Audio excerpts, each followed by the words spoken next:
চাঁদপুরের মতলব উত্তর উপজেলার কলাকান্দা ইউনিয়নের ২ নং ওয়ার্ড বিএনপি কার্যালয়ে গভীর রাতে হামলা চালিয়ে ব্যানার ছিঁড়ে ফেলা ও বিএনপি চেয়ারপারসন বেগম খালেদা জিয়ার ছবি চুরি করার অভিযোগ উঠেছে। বিস্তারিত থাকছে মনিরুল ইসলাম মনিরের প্রতিবেদনে। বৃহস্পতিবার দিবাগত রাতে এই ঘটনা ঘটে বলে জানান ওয়ার্ড যুবদলের সভাপতি আমজাদ হোসেন। তার দাবি, আওয়ামী দোসররাই এই ঘটনার সঙ্গে জড়িত।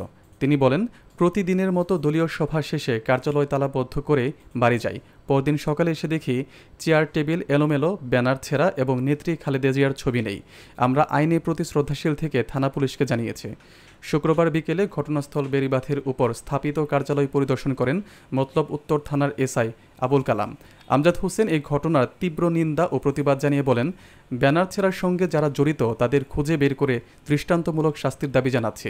এ বিষয়ে থানায় সাধারণ ডায়েরি করা হয়েছে কিনা তা নিশ্চিত করা যায়নি। স্থানীয় নেতাকর্মীদের মধ্যে এই ঘটনায় ক্ষোভ বিরাজ করছে। ওই প্রতিবাদ সভা নিয়ে আমাদের অফিসে কার্যালয়ে আমরা দলীয় কথাবার্তা বলছি, বলে নিয়মিত কথাবার্তা বলে আমরা রাত্রে 11টার দিকে বন্ধ করে চলে যাই।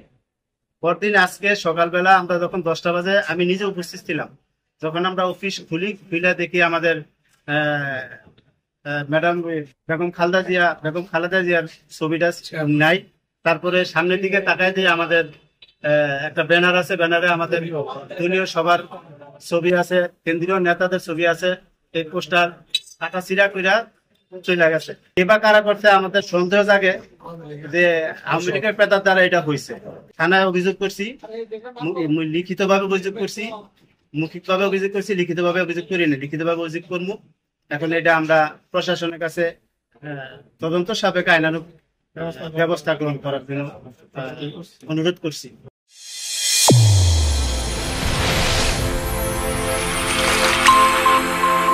চ্যানেল A1 হৃদয়ের স্পন্দন।